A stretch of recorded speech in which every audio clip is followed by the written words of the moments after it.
Haïti semble être plongé dans une crise aiguë permanente entre instabilité politique et montée en puissance des gangs armés, au point qu'il est devenu classique, banal presque, de voir ce pays surnommé la perle des Antilles depuis l'époque coloniale comme piégé dans une forme de malédiction, nous y mettons les guillemets, dont il n'aurait pas les clés. Alors comment penser les crises en Haïti en dehors du schéma de la fatalité? Quelles clés de compréhension nous apporte l'histoire de l'île et ses divers liens de dépendance internationale? Haïti peut-elle briser le piège colonial? C'est la question que nous posons ce soir à notre invité. Bonsoir Frédéric Thomas. Bonsoir. Vous êtes docteur en sciences politiques, chercheur d'études au CETRI, le centre tricontinental basé à Louvain-Neuve en Belgique, qui est un centre de recherche sur les rapports Nord-Sud. Et Haïti, briser le piège colonial, c'est le titre de votre livre que vous venez de faire paraître aux éditions du Seuil. Merci d'avoir accepté notre invitation dans Question du Soir.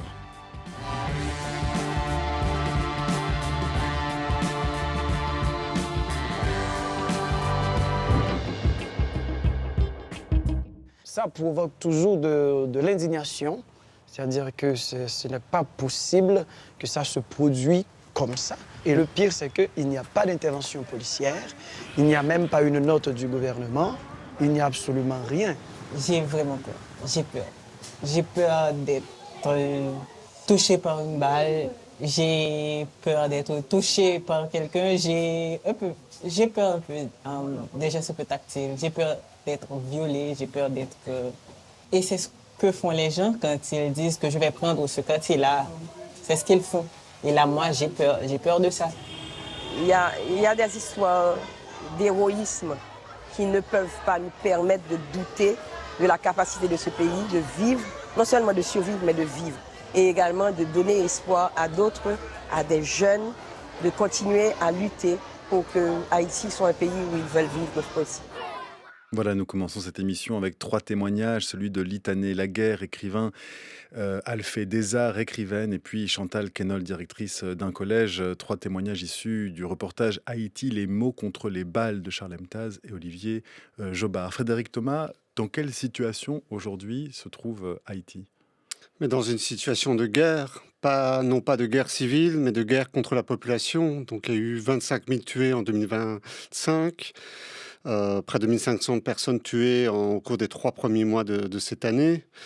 C'est à la fois une violence massive et centralisée ou focalisée sur la capitale Port-au-Prince et les départements autour. Donc la capitale, tous les accès sont bloqués, sont contrôlés par les bandes armées.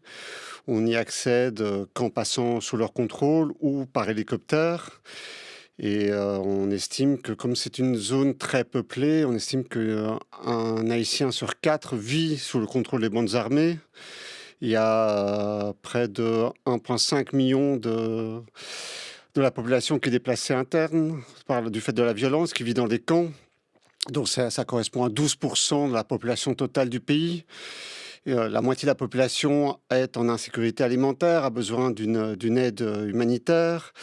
Et donc, on est vraiment dans une situation qui ne cesse d'empirer, avec aussi des violences qui ciblent particulièrement les femmes, on en a entendu lors de ces témoignages, et qui se manifestent essentiellement par des viols collectifs. Comment est-ce qu'on explique le basculement dans ce que vous décrivez, qui est une espèce de scène de chaos absolu, c'est-à-dire la somme de l'insécurité alimentaire, de la violence sexuelle, de la perte du contrôle de l'État sur la capitale? Est-ce qu'il y a eu un moment de bascule? Comment l'expliquez-vous, Frédéric Thomas? Oui, à un moment de bascule, il faut prendre une certaine distance par rapport au tremplin d'images, aux chiffres, aux mots qui participent du même registre de la crise, des malheurs, de la malédiction. Il faut prendre une certaine distance. Le moment de bascule, on peut le dater assez précisément de 2018, du soulèvement de 2018. En 2018, il y a un soulèvement social, oui. Oui, un soulèvement populaire de grande ampleur qui se lève à la fois contre la vie chère et contre un scandale de corruption de grande ampleur, le scandale Petrocaribe, qui est un accord énergétique avec le Venezuela, qui permet à Haïti de dégager des sommes considérables pour financer des projets sociaux, des programmes de développement. Et c'est près de 4 milliards de dollars qui vont être largement détournés. Et donc ce qui va choquer particulièrement la population, c'est à la fois l'ampleur de ce scandale de corruption, son caractère ostentatoire et la complicité généralisée, c'est-à-dire que toutes les institutions, tous les mécanismes de contrôle ont failli, et il y a une complicité, on retrouve dans ce scandale de corruption des hommes politiques, y compris le président de l'époque, Jovenel Moïse, et son prédécesseur, Michel Martelly, des hauts fonctionnaires, des hommes d'affaires. Et là, la population se soulève, exige qu'il y ait une enquête, un procès, la fin de l'impunité, un changement de gouvernement, mais aussi un changement de manière de gouverner. Et quelle va être la réponse de l'État? C'est dans la nuit du 13 au 14 novembre 2018, dans un quartier populaire de Port-au-Prince, La Saline, un massacre de masse. Le premier massacre, c'est 71 personnes qui sont tuées. C'est des corps décapités, des viols collectifs, des maisons détruites. Et malheureusement, ce massacre annonce l'entrée en scène des bandes armées sur la scène politique. Ils ont été instrumentalisés par le pouvoir politique.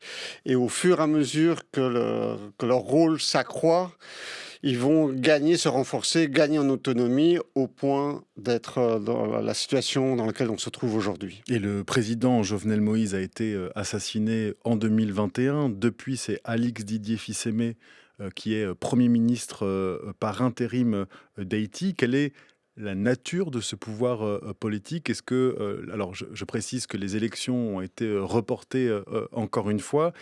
Comment peut-on décrire ce conseil provisoire de transition d'Haïti qui aujourd'hui représente l'État en Haïti? Mais comme il y a une structure de pouvoir qui, une fois de plus, dépend prioritairement, sinon uniquement, de Washington. Donc il n'y a pas eu d'élection en Haïti depuis 10 ans. Et donc la personne qui est en place, il n'y a même plus de conseil provisoire, parce que le conseil provisoire, son mandat est arrivé à échéance début février de cette année. Donc il gouverne seul, avec pour principale mission d'organiser des élections. Et une fois de plus, c'est le calendrier électoral qui était de toute façon totalement irréaliste, a été reporté.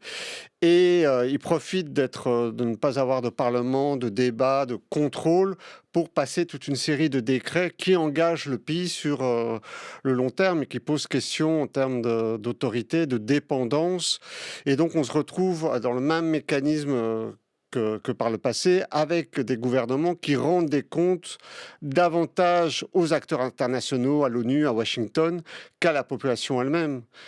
Et donc là, il y a un manque de crédibilité, de légitimité et une utilisation opportuniste des élections, parce que lorsqu'il y a eu un soulèvement populaire, le mot d'ordre qui était mis en avant, c'était transition de rupture. Et là, la communauté internationale a évacué ce mot d'ordre en disant non, Haïti ne peut pas se permettre de passer à nouveau par une transition, il faut aller vers des élections plus vite. C'était en 2021, on se trouve 5 ans plus tard, il n'y a toujours pas d'élection, et la chance d'une transition et d'une rupture avec le cycle infernal de crise et de catastrophe a malheureusement été balayée. Alors justement, la communauté internationale s'est organisée, il y a une force multinationale de lutte contre les gangs qui est en cours de déploiement en Haïti. À ce stade, c'est un contingent de soldats, de 400 soldats tchadiens qui est arrivé à Port-au-Prince. Alors j'avais deux questions subsidiaires. Comment est acceptée cette présence militaire étrangère sur le territoire? Et puis ça peut paraître étonnant des Tchadiens en Haïti. Pourquoi c'est un contingent militaire tchadien qui est aujourd'hui en Haïti? Oui, alors comment vous avez perçu? Il faut se rendre compte qu'il y a un désespoir de la population qui est prêt à se fier au diable pour essayer de s'en sortir. Donc avec à la fois un peu d'attente, énormément de défiance. Il faut se rendre compte que c'est la 8e mission multinationale armée depuis 1994, sans compter les 2 interventions armées en 1994 et 2004, avec un bilan global qui est d'échec négatif. Alors pourquoi des Tchadiens? Mais aussi parce qu'on essaie s'est tourné vers les pays qui étaient prêts à envoyer des troupes. Les États-Unis sont à la manœuvre. Ils se sont d'abord tournés vers le Brésil, puis vers le Canada, le Mexique. Aucun de ces pays-là n'a voulu envoyer de troupes. Donc la précédente mission était composée de Kenyans. Là, ça va être essentiellement des Tchadiens. On parle de Guatémaltèques. On parle aussi d'autres forces asiatiques. Donc, elle est en cours de développement. Le problème, c'est que la focalisation sur une approche sécuritaire ne fonctionne pas. Parce qu'en fait, ce qui manque, c'est la justice. On sait que ces bandes armées sont liées à la classe politique, aux hommes d'affaires, qui jouissent d'une impunité, qui se sont développées sur le terreau de la violence sociale, de l'absence de perspective, de l'absence d'emploi, d'un État qui ne fonctionne pas, d'une classe politique prédatrice. Et par rapport à tous ces problèmes-là, il n'y a pas de solution mise en avant. Alors je vous propose, est-ce que vous proposez dans votre livre Haïti, briser le piège colonial, c'est que pour sortir de cette idée malédiction et de ce simple constat que vous venez de nous faire, Frédéric Thomas, eh bien il faut en retourner à l'histoire pour essayer de voir, d'expliquer comment la double domination de l'oligarchie et des acteurs internationaux est intervenue dans l'histoire haïtienne et peut-être à travers cette clé-là, essayer de voir s'il y a des moyens de briser ce piège colonial. Tout commence alors, et c'est là qu'il faut remonter à l'indépendance du pays d'Haïti. Je rappelle pour les auditrices et auditeurs qui ne sauraient pas que Haïti se révolte en 1791, qu'elle obtient de haute lutte son indépendance vis-à-vis de la France en 1804. Est-ce que c'est l'existence, c'est ça que vous racontez dans votre livre, l'existence même de cet État indépendant dans les Antilles qui paraît comme une aberration pour le monde dit civilisé? Oui, c'est une monstruosité, l'idée qu'un État d'anciens esclaves ait pu vaincre la première armée du monde, Napoléon, et puisse se gouverner par eux-mêmes. Donc c'est un État qui n'est ni accepté ni reconnu sur la scène internationale, et les modalités de cette acceptation et de reconnaissance vont passer par la dette de 1825 et par ce que Thomas Piketty appelle le néocolonialisme par la dette, et donc l'insertion d'Haïti sur la scène internationale, mais à une place subordonnée. Or, ce conflit-là... Peut-être expliquer ce que c'est la dette de Oui, 1825. pardon. Donc, en 1804, Haïti émerge comme État indépendant en battant l'armée napoléonienne qui entendait rétablir l'esclavage et remettre la main sur sa colonie Saint-Domingue. Et depuis lors, Haïti n'est pas reconnu sur la scène internationale et la France n'a pas accepté ses défaites, cherche à remettre la main sur le pouvoir. En 1825, Charles X accède au trône. C'est un ultra qui entend revenir sur tous les acquis de la Révolution française. Et le compromis qu'il trouve, il se rend compte que ça va être trop compliqué de reconquérir militairement Haïti. Donc, on va le reconquérir par l'économie. Et donc, on va imposer une dette à Haïti pour indemniser les anciens colons propriétaires d'esclaves, obliger Haïti à ouvrir ses ports au commerce français. Et à ces conditions, et ces conditions seulement, la France concédera l'indépendance Haïti. Donc on est dans une falsification historique où la France entend reprendre la main, accorder une indépendance qui existe déjà à l'époque depuis 21 ans, mais surtout mettre sous tutelle l'économie du pays, ce qui est une manière de reprendre le contrôle sur ce pays. Frédéric Thomas, pourquoi est-ce que la jeune République d'Haïti, qui avait gagné son indépendance par les armes, accepte cette dette qui, je le rappelle, est de 150 millions de francs or, ce qui est difficilement appréhensible aujourd'hui, mais qui en fait est au-delà de tout ce qu'un État pouvait payer? Oui, tout à fait. La somme, elle est calculée sur base de la production de la colonie Saint-Domingue, qui était la colonie la plus riche de France. Mais après 13 ans de guerre, de révolution, le pays est exsangue et n'a pas les moyens du tout de rembourser cette dette. Donc, ils vont devoir emprunter à des banques françaises à des taux très élevés. Donc, on va parler de double dette. Alors, pourquoi le gouvernement accepte de passer par là? Parce qu'il estime qu'il doit avoir une place reconnue sur la scène internationale, parce qu'il doit exister sur cette scène et profiter du marché international. Il reprend la classe gouvernante qui arrive au pouvoir, reprend pour son propre compte le modèle étatique et économique de la colonie, c'est-à-dire les plantations. Et il le fait aussi parce qu'il est confronté à une résistance intérieure, c'est-à-dire la paysannerie, les anciens esclaves qui se sont soulevés n'entendent pas revenir dans les plantations de sucre en tant que travailleurs libres. Ils s'y refusent. Et donc, il est confronté à cette résistance intérieure. Il cherche à apaiser, à s'assurer une paix sur la scène internationale qui lui permettra de contrôler la paysannerie et espère-t-il de redévelopper Haïti sur le modèle colonial. Je vous propose d'écouter la voix de Francis Saint-Hubert, médecin qui, le premier, a cherché à mesurer la dette. Première étape des réparations. Je faisais ma thèse en maîtrise sur les maladies importées par les immigrants. Je devais expliquer pourquoi Haïti est dans cette situation. Et j'ai dit dans ma thèse que c'était dû à la dette française au départ. Mon directeur de thèse m'a dit, c'était quoi ça? Ça représentait quoi, 150 millions? J'ai dit que je ne savais pas. Et c'est alors que j'ai dû abandonner ma thèse, temporairement, pour faire la recherche. Un de mes amis m'a dit, tu dois montrer ça au président Aristide. Il doit savoir ça. J'ai rencontré le président Aristide, la première fois de ma vie que je voyais de près un président. Il avait, comme tous les Haïtiens, su que nous avions dû payer une dette à la France, mais qu'il ne savait pas que c'était autant. Ça faisait beaucoup de bruit en Haïti. Des chansons dans la rue, les gens vraiment excités. La France calme la jambe, ce qui veut dire en créole, la France, payez-moi mon argent, donnez-moi mon argent.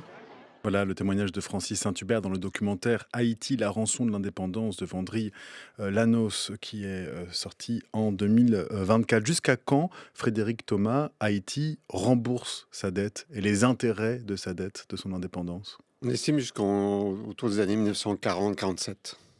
Est-ce qu'il y avait une fonction politique pour la France de mettre à l'écart Haïti, autre que cette blessure presque narcissique de l'empire colonial français?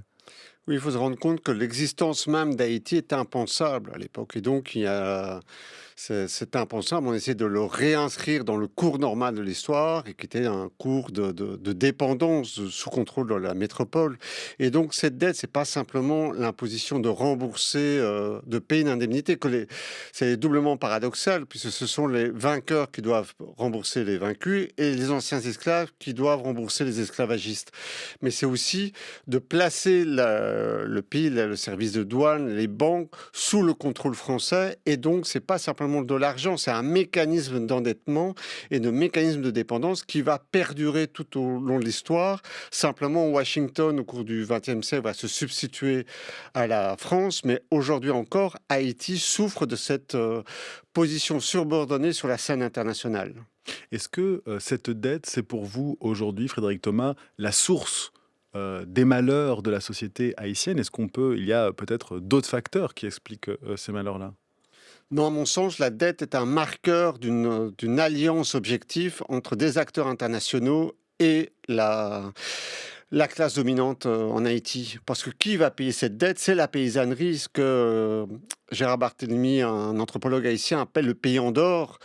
C'est sur cette paysannerie-là que va se cumuler, vont converger une double domination internationale et nationale, et qui est perçue à la fois par les acteurs internationaux et par les acteurs nationaux comme une aberration, parce que c'est une petite paysannerie qui vise dans des petits lopins de terre, avec peu de moyens, qui n'a pas d'avenir, ou qu'on estime qui n'est pas moderne, et en même temps, elle est l'héritière des esclaves qui se sont insurgés. Elle porte un autre modèle de développement, modèle économique, et elle constitue une menace permanente pour les acteurs internationaux et ce gouvernement.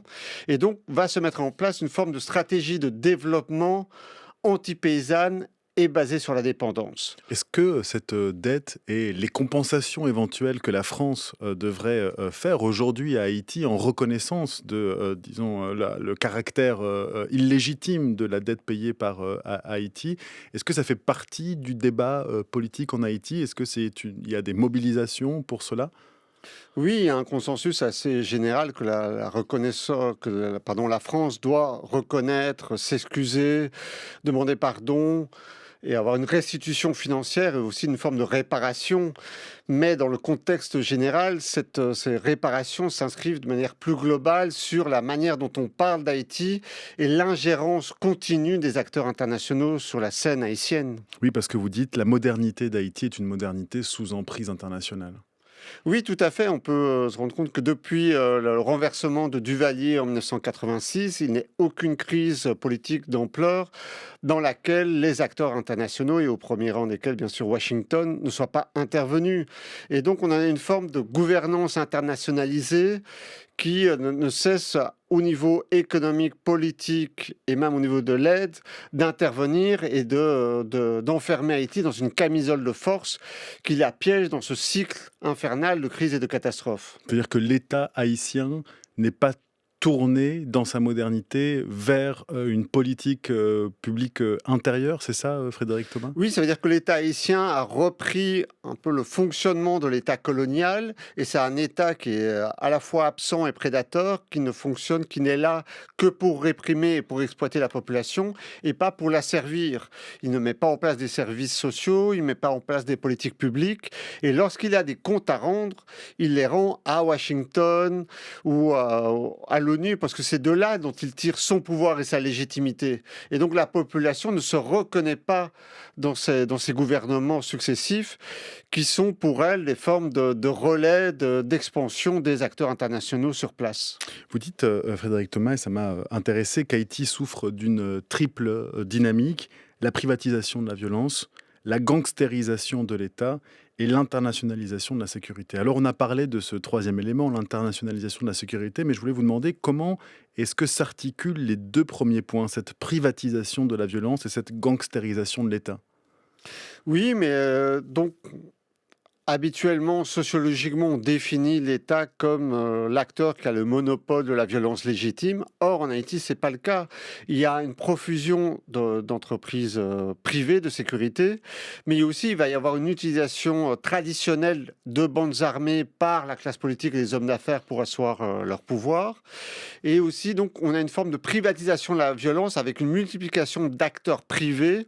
La population elle-même n'ayant pas confiance en l'État, la police va s'organiser pour essayer d'empêcher les gangs armés d'entrer dans ces territoires. Et la classe politique traditionnellement s'appuie sur des milices, sur des structures parallèles de sécurité. Ça a été les tontons macoutes sous Duvalier, ça a été les chimères sur Aristide, et aujourd'hui ces gangs armés, avec chaque fois la double option d'assurer son pouvoir et de casser les mouvements sociaux. Et donc aujourd'hui, ce qu'il y a, c'est qu'on a une étape qui est passée avec une accentuation du pouvoir des bandes armées qui n'ont jamais eu autant de pouvoir en termes territorial, en termes financiers et en termes d'armes de combat, avec un gouvernement qui dépend davantage de ces bandes armées et avec une infiltration complète de l'État. Donc on a une forme de gouvernance par la terreur, avec une gangstérisation de l'État, et des gangsters qui ne cherchent pas à gagner le pouvoir, à remplacer l'État, parce qu'ils n'ont pas de rôle politique. Ce qu'ils cherchent, c'est à infiltrer l'État pour pouvoir assurer l'impunité. Et malheureusement, jusqu'à présent, ça fonctionne. On a compris avec votre lecture de l'histoire haïtienne comment la dette, puis la dépendance à des États extérieurs, puis la construction d'un État sur le modèle colonial et d'une élite sur le modèle de l'élite coloniale a porté Haïti, avec notamment la dictature des pères et fils de Valier dans les années 70, début 80, a porté Haïti dans l'état dans lequel le pays se trouve aujourd'hui. C'est la question de votre livre. Comment faire, Frédéric Thomas, aujourd'hui pour briser ce piège colonial ? Comment fait-on pour sortir de la malédiction ? Oui, il y a souvent une lecture un peu désespérée, erronée, en disant Haïti, il n'y a pas de solution, mais ce n'est pas le cas. En fait, il y a des solutions, il y a des idées, il y a des perspectives, et il y a les forces sociales pour porter ces perspectives. La difficulté, c'est qu'à chaque tentative de changement, ces tentatives ont été brisées, sont venus buter sur le refus obstiné d'un côté de l'oligarchie d'abandonner le pouvoir et de l'autre de Washington d'abandonner sa mainmise sur ce pays. Alors quelles sont ces pistes ? mais c'est de revenir sur la politique de privatisation, de libéralisation, de mettre en place des institutions publiques qui développent des politiques publiques, qui rendent compte à la population, donc une réaffirmation d'une souveraineté populaire, avec la mise en place de services sociaux de base, de construire un contrat social avec les citoyens et citoyennes qui n'existe absolument pas, et donc de sortir de cette dépendance, de se tourner aussi au niveau économique sur le marché local pour la production et la consommation, et d'arracher Haïti à ces mécanismes de dépendance sur la scène internationale et d'ingérence systématique. Et est-ce que c'est possible de faire tout cela sans d'abord rétablir la sécurité dans un pays où ce sont des gangs qui contrôlent les checkpoints de la capitale ? Mais c'est un peu le cercle vicieux dans lequel on se trouve. La situation, la chance d'une transformation, d'un changement, elle était là en 2021. Il y avait sur la table 2 propositions. Celle d'un Premier ministre qui venait tout juste d'être nommé par Jovenel Moïse, le président avant d'être assassiné, et celle de l'ensemble des mouvements de la société civile qui appelaient à une transition de rupture. La communauté internationale a mis tout son poids pour appuyer le Premier ministre en appelant à l'organisation plus vite d'élections.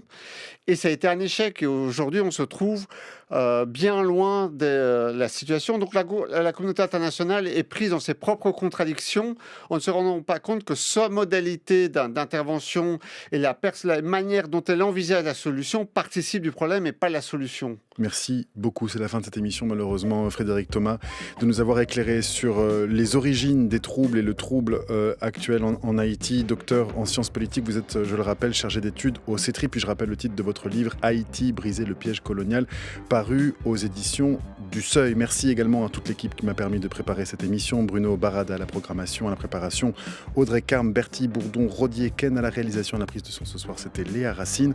Et puis vous pouvez retrouver toutes nos émissions, bien d'autres encore, sur l'appli Radio France. Restez à l'écoute tout de suite, c'est à vos nus.